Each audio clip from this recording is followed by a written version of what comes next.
Maintenant, l'armée de l'air égyptienne va acquérir des systèmes de défense antimissiles russes dans le cadre de la politique de montée en gamme de ses capacités militaires. Celle-ci est menée depuis l'accession au pouvoir du président Al-Sisi.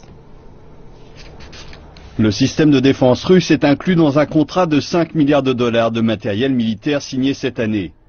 L'Égypte combat des groupes affiliés à Daesh dans le nord du Sinaï et le président égyptien Abdel Fattah al-Sisi estime que c'est toute la région qui est en danger.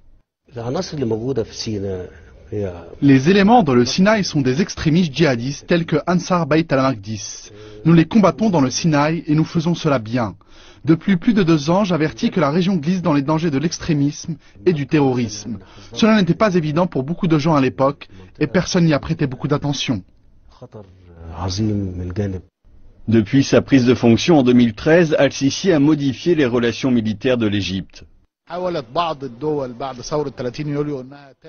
Certains pays, après la révolution du 30 juin, ont tenté de réduire les pouvoirs de l'Égypte en interdisant à l'Égypte de recevoir des armes.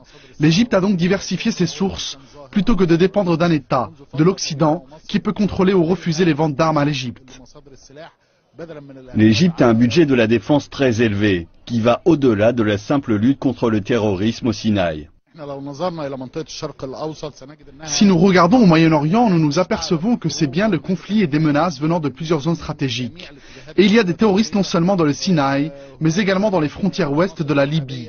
Ils ont le groupe État islamique ici. Et il existe des menaces venant de plusieurs autres pays de la région, autour de nous également.